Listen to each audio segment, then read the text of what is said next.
The Last Intervention. Chapter 1. The Precipice. The sky over Beijing had turned a sickly amber, thick with particulates that made breathing an act of defiance. Through the smog, towering screens displayed urgent bulletins in Mandarin as military convoys rolled through empty streets. The same scene played out across the globe in Moscow, where snow fell black with soot. In Washington, where protesters clashed with riot police outside the Pentagon. In Delhi, where the Ganges ran crimson with industrial runoff. Sarah Chen pressed her face against the window of her apartment, watching tanks rumble past 40 stories below. The BBC broadcast crackled from her tablet. Nuclear submarines have surfaced in the Pacific as tensions escalate between the major powers. Military analysts warn that we may be witnessing the final hours before. She switched it off. The words had become meaningless through repetition. Billions of people holding their breath, waiting for the inevitable. High above the chaos, invisible to human eyes, the observation vessel Harmony's Edge maintained its silent vigil. Commander Zix-7 stood at the primary viewing station, his elongated fingers dancing across holographic displays that showed Earth's vital signs in devastating detail. Atmospheric toxicity levels painted the planet in angry reds and yellows. Radiation signatures from nuclear facilities blinked like warning beacons across the continental masses.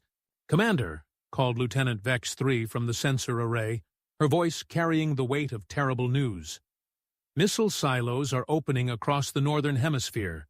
Submarine-launched ballistic missiles are being armed." Zix-7's three-chambered heart quickened. After 18 months of observation, he had hoped the humans might find another path.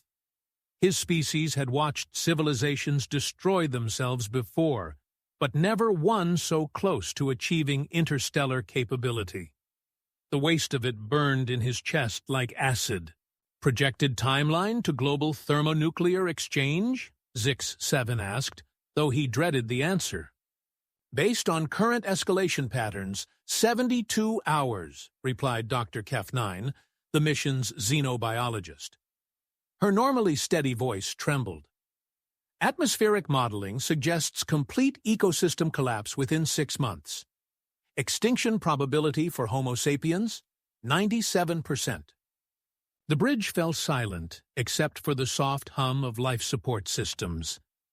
6 crew members, representatives of a civilization that had transcended such primitive conflicts millennia ago, watched helplessly as an entire species prepared to immolate itself. Zix-7 had studied human history during the voyage. He knew they were capable of breathtaking cooperation, the eradication of diseases, the construction of orbital habitats, the brief period of global unity following first contact with extraterrestrial microbes on Europa. But their tribal instincts, hardwired by evolution, seemed to overwhelm their higher reasoning whenever resources grew scarce. And resources were critically scarce now. The oceans were acidifying, the soil depleted, the atmosphere poisoned. Instead of working together to solve these challenges, the humans had fractured into competing blocks, each blaming the others for their collective failure. "Sir," Engineering Officer Dre 12 spoke up from his station, "we could disable their weapon systems. A focused electromagnetic pulse would—" "Temporarily," interrupted Tactical Specialist Nix 8. "They would rebuild within months and assume another power was responsible. It would only accelerate the conflict." Zix-7 nodded grimly. They had run those simulations. Every limited intervention scenario resulted in the same outcome: delay, suspicion, and ultimately the same catastrophic war. Below them, Sarah Chen watched another convoy pass, this one heading toward the port, where troop transports waited to ferry soldiers to forward positions. She thought of her daughter studying abroad in Geneva, of her parents in their village outside Xi'an, of the 8 billion souls who had never asked for this moment but found themselves trapped within it nonetheless. None of them knew that their fate hung in the balance aboard a ship they could not see, in the hearts of beings they had never imagined. Chapter 2. The Impossible Choice. The weight of decision pressed down on Zik-7 like the gravity of a dying star. He moved to the communication array, his fingers hovering over controls that could send a message across the vast emptiness to the United Planet Federation homeworld. The message would travel through hyperspace, folding space and time. But even at those impossible speeds, it would take 10 years to reach its destination.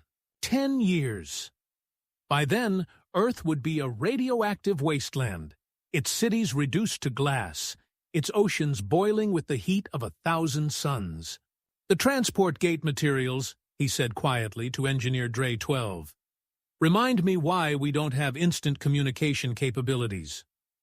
Dre 12's expression darkened. "Quantum-entangled crystalline matrices, sir. Rarer than neutronium and twice as expensive. The Federation Council voted to allocate our sector's supply to the defensive grid around its new colonies instead." His voice carried barely concealed bitterness. "Apparently, protecting established worlds takes precedence over observing primitive ones." Zik-7 activated the recording system, knowing that his words would travel across the galaxy long after Earth's fate was sealed. "Federation Command. This is Observer Vessel Harmony's Edge, Deep Space Monitoring Station 77 Alpha. I am transmitting an emergency intervention request regarding Sol System, third planet." He paused, choosing his words carefully. "The human species faces imminent extinction through nuclear warfare. Atmospheric toxicity has reached critical levels. Their governments have failed to address either crisis.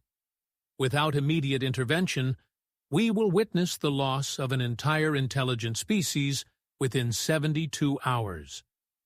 He stopped the recording, staring at the blinking transmission icon.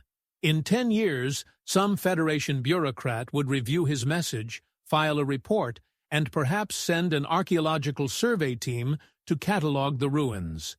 "There has to be another way," whispered Dr. Kef-9 from her station. "We've observed them for over a year. They're capable of such beauty, such innovation. Their music, their art, their literature." "Their wars," added tactical specialist Nix-8 grimly. 14 major conflicts in the past century alone. They've never achieved more than 50 years of relative peace." The debate that followed would be remembered in Federation archives as one of the most contentious in deep space observation history. Lieutenant Vex 3 argued for limited technological assistance, disable their weapons, clean their atmosphere, let them find their own path forward. Communications Officer Zeta 15 insisted on strict adherence to the prime directive of non-interference, even if it meant watching genocide unfold. Dr. Kef-9 presented her case with scientific precision. Human neurological development shows remarkable adaptability. Their frontal cortex development suggests capacity for cooperative behavior far beyond their current social structures. They simply need time to evolve past their territorial instincts. "Time they don't have," Nix-8 countered. "And their territorial instincts aren't just psychological. They're genetic. Millions of years of evolution don't disappear in a generation." Zik-7 listened to each argument, feeling the weight of an entire species resting on his shoulders. The Federation had clear protocols for this situation. Observe, record, do not interfere. The galaxy was littered with the remains of civilizations that had destroyed themselves, and the Federation had learned long ago that forced intervention often led to even greater catastrophes. But this was different. These humans weren't just another failed species. They were on the verge of breakthrough technologies that could revolutionize interstellar travel. Their mathematics were elegant, their scientific methods sound. Given time, they could become valuable members of the galactic community. "Commander," Engineer Dre 12 said quietly, "there is one option we haven't discussed." The bridge fell silent. All eyes turned to the young engineer, who seemed to shrink under their collective gaze. Direct intervention, he continued. Not to help them, to conquer them. Remove their ability to wage war by removing their sovereignty. Unite them under a single government, our government, until they can learn to govern themselves peacefully. The suggestion hung in the air like a blasphemy. No Federation vessel had conquered a primitive world in over 3,000 years. The very idea went against everything their civilization stood for. Yet, as Zix-7 looked at the tactical displays showing missile trajectories and radiation plumes, he realized it might be the only way to save them from themselves. Chapter 3. The Ultimatum. The decision crystallized in Zix-7's mind like ice forming on a winter lake. Sudden, inevitable, and irreversible. He stood slowly, his tall frame casting shadows across the bridge's holographic displays. Every crew member watched him, understanding that this moment would define not just their mission, but their lives. Dre 12, disable the cloaking device, he said quietly. Sir? The engineer's voice cracked with disbelief. You heard me. Full decloak. I want every sensor array on Earth to detect us simultaneously. Zix-7 moved to the primary communications console. We're going to announce ourselves. The ship shuddered slightly as the cloaking field dissipated, revealing the kilometer-long vessel to human observation for the first time. Across Earth's surface, radar operators stared at screens showing an impossible signature, something massive hanging in high orbit, something that hadn't been there moments before. In her Beijing apartment, Sarah Chen felt her tablet buzz with an emergency alert. She picked it up to find every screen in the world displaying the same image, a sleek, crystalline ship that seemed to bend light around its edges, suspended against the star field like a work of art, made manifest.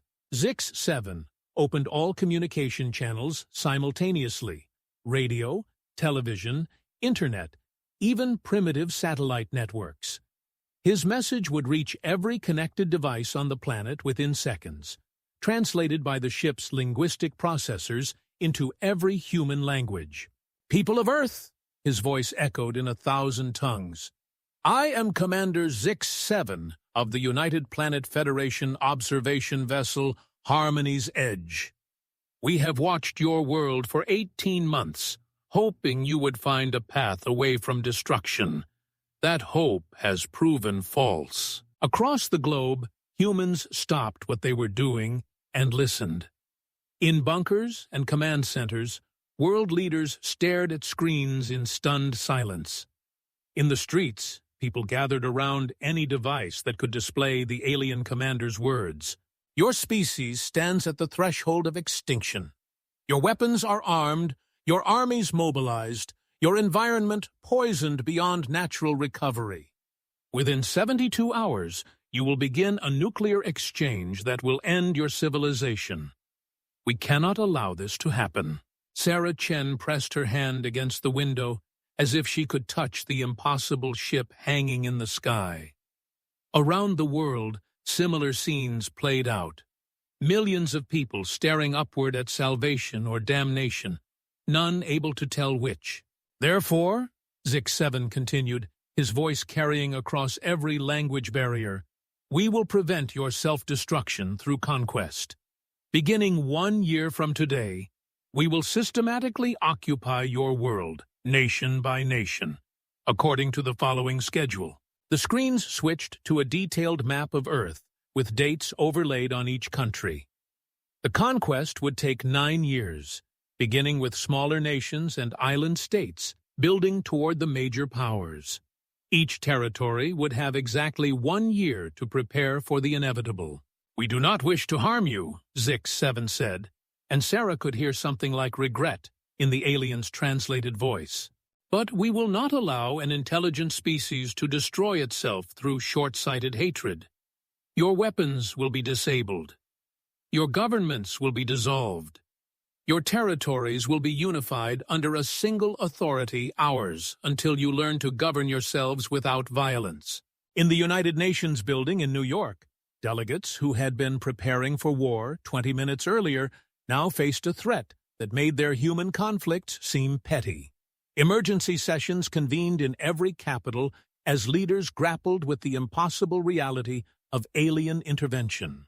During this transition period, the alien commander continued, "We will repair your damaged environment, establish sustainable food production, and begin the process of technological and social development that will prepare you for eventual self-governance.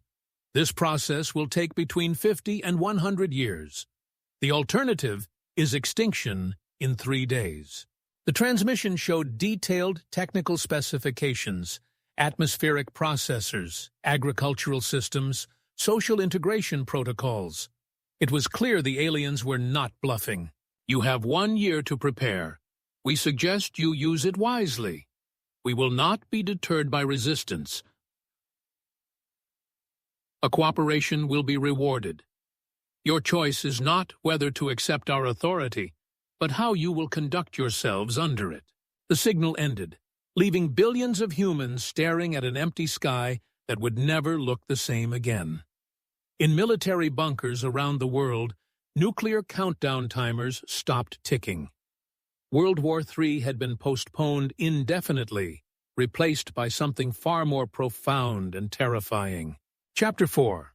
Preparation and Terraforming. The year of preparation transformed Earth in ways no one had anticipated. Within weeks of the announcement, the nuclear standoff collapsed as nations redirected their military resources toward the coming invasion. Former enemies found themselves sharing intelligence, pooling resources, and coordinating defensive strategies against a threat that made their previous conflicts seem insignificant. But the aliens weren't idle. The massive ship in orbit had become a construction platform, its manufacturing bays working around the clock. Sleek atmospheric craft emerged from its docking port's reconnaissance drones that mapped every military installation, every population center, every strategic resource on the planet. The drones made no attempt at stealth. They wanted humanity to see their capabilities.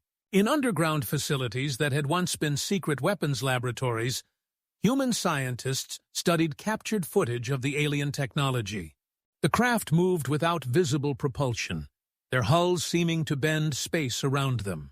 Traditional weapons proved useless missiles simply curved away from their targets. Energy weapons were absorbed by the alien hulls without effect.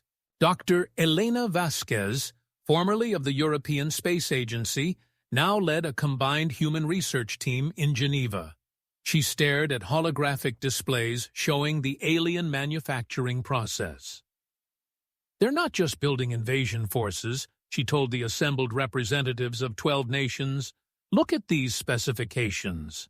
The displays showed sleek humanoid robots alongside the flying drones, but also massive atmospheric processors, water purification systems, and what appeared to be vertical farming complexes.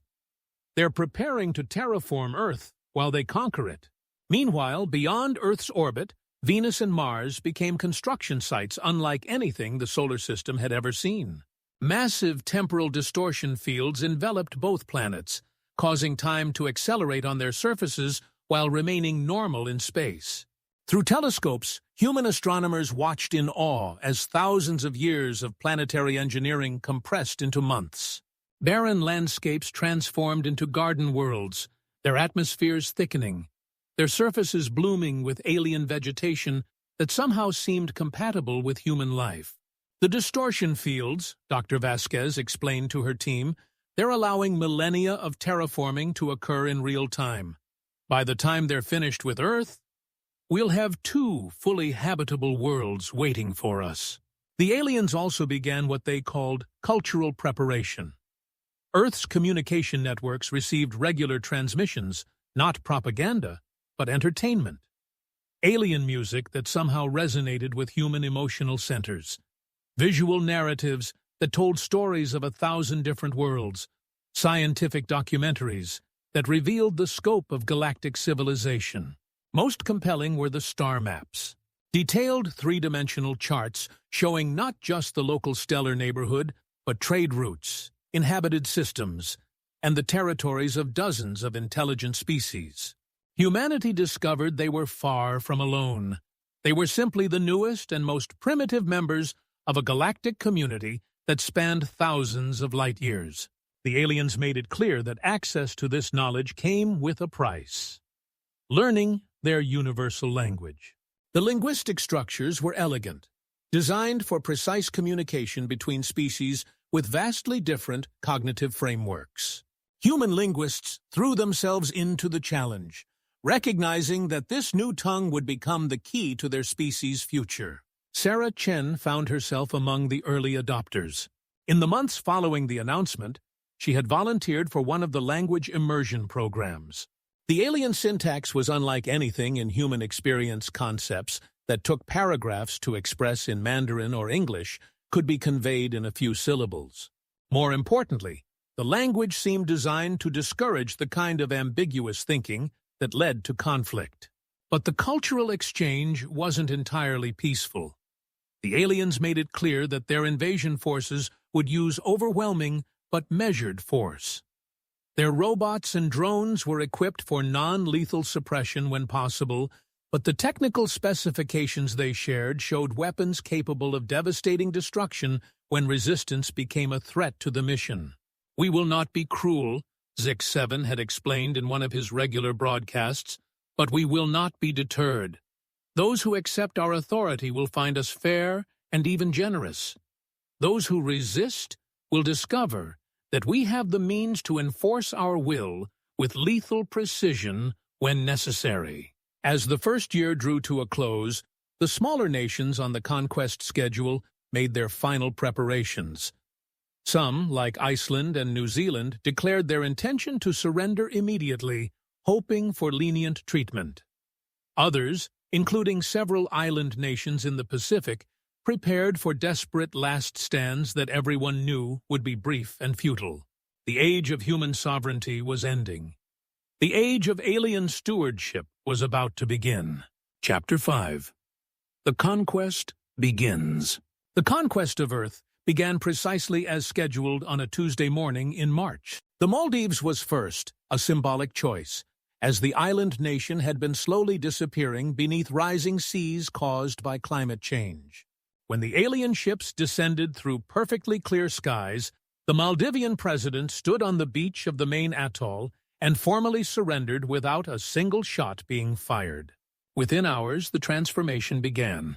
Atmospheric processors, the size of skyscrapers, emerged from the alien cargo vessels, their crystalline structures humming with energy as they began filtering centuries of accumulated toxins from the air. The ocean around the islands, previously acidic and nearly lifeless, started to clear as massive underwater installations began reversing decades of environmental damage. For the Maldivians, the occupation was nothing like they had feared. The alien ground forces, tall, graceful beings in environmental suits, were polite, efficient, and surprisingly gentle. They established administrative centers in the capital and dissolved the existing government structure entirely. Local officials were relieved of duty, though many were offered positions as liaison officers in the new alien administration. The only requirements were simple: no weapons, no violence, and mandatory attendance at language learning sessions.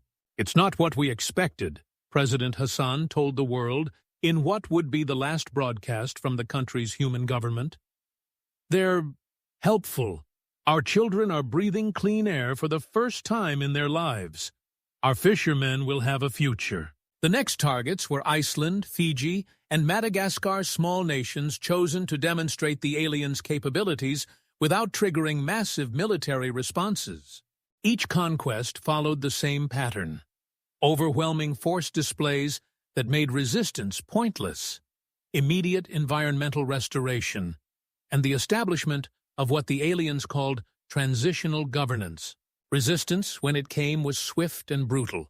A radical faction in Madagascar attempted to detonate an improvised nuclear device near the alien landing site. The explosion never came. Instead, precision energy beams from orbit vaporized the bomb and its carriers so quickly that surrounding civilians felt only a brief flash of heat. The message was clear. Violence would be met with overwhelming, instantaneous retaliation. But the aliens kept their promise about fairness. After exactly 1 year under alien control, the occupied territories received their limited freedoms. Citizens could practice their religions, express their opinions, and even criticize their new rulers, as long as they didn't incite violence or rebellion. The press was allowed to operate, though certain technologies remained strictly controlled. Sarah Chen watched these early conquests from Beijing, where the government had mobilized every available resource for a defense everyone knew would fail when China's turn came. The major powers were scheduled for the final phases. The United States, Russia, and China would face conquest in the 7th, 8th, and 9th years, respectively. As the invasion progressed, a strange thing happened. Resistance movements began to splinter and fade, not because of alien oppression, but because of alien competence. In every conquered territory, pollution disappeared within months. Chronic hunger ended as alien agricultural systems produced abundant, nutritious food. Diseases that had plagued humanity for millennia were eliminated by medical technologies that seemed almost magical. The psychological impact was profound. How do you organize a rebellion against occupiers who have given your children clean air to breathe and your elderly freedom from pain? Yet, not everyone was grateful. In underground meetings across unconquered territories, resistance groups planned futile but necessary stands. General Patricia Morrison, speaking to a joint session of NATO commanders, put it simply, "They may be saving us, but they're still conquerors. The moment we stop fighting for our freedom is the moment we stop being human." The alien response to such sentiment was surprisingly nuanced. In one of his regular broadcasts, Zyx-7 addressed it directly. "We understand your need to resist. It is part of what makes your species valuable. But we have observed too many civilizations destroy themselves through the same impulses that drive your courage. We offer a compromise. Channel your fighting spirit into the work of rebuilding your world. Compete with each other to create, not to destroy." Some radical groups tried to incite civil wars, believing that internal human conflict might force the aliens to reconsider their intervention. These attempts were crushed with surgical precision, not through mass arrests or violent suppression, but through the instant, targeted elimination of anyone who took up arms with intent to kill. The aliens seemed capable of reading human intentions with disturbing accuracy, striking only when violence became imminent. By the 4th year of conquest, an entire generation of children in the occupied territories had grown up knowing only alien rule. They spoke the universal language as fluently as their native tongues. They learned human history alongside galactic history. They saw Earth not as the center of the universe, but as a small, troubled world that had been saved from itself.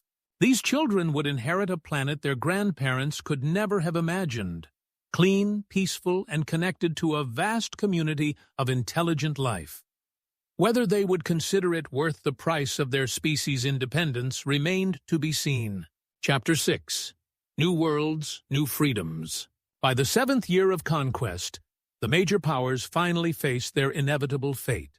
The United States was first, and the sight of alien ships descending over Washington, D.C., New York, and Los Angeles marked the end of an era that had defined global politics for centuries. President Martinez's final address to the nation was broadcast from a bunker beneath the Pentagon as alien forces disabled every military installation in the country within hours. "We have fought the good fight," she said, her voice steady despite the tears in her eyes. "But this is not defeat, this is transformation. We must trust that our children will build something better from what comes next." The technological disparity was absolute. Human weapons simply ceased to function in the presence of alien suppression fields. Nuclear missiles shut down in their silos, fighter jets fell harmlessly from the sky as their engines died, and even small arms became useless hunks of metal. There was no battle, No heroic last stand, just the quiet, inevitable transfer of power to beings who had mastered forces humanity was only beginning to understand. From their lunar headquarters, the aliens coordinated the transition with methodical precision. Earth's former capitals became administrative centers for the new planetary government. The United Nations building was converted into a museum of human governmental history, while actual governance shifted to a network of alien command centers that spanned the globe. But the conquest brought unexpected developments. Venus and Mars, their temporal distortion fields finally deactivated, opened for voluntary human colonization. The worlds that emerged from millennia of compressed terraforming were breathtaking. Venus and Mars rebuilt as garden planets with vast forests and clean rivers.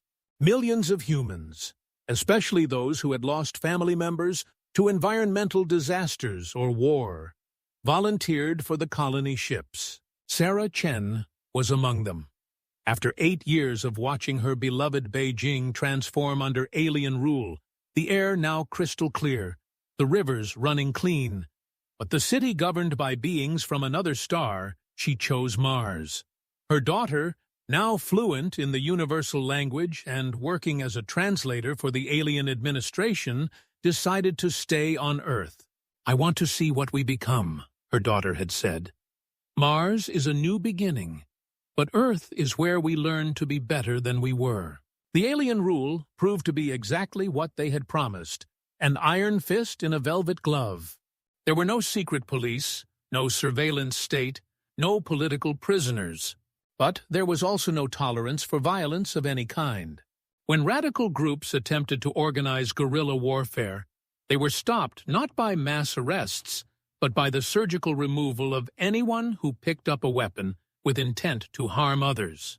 The aliens' ability to predict and prevent violence was unsettling in its precision.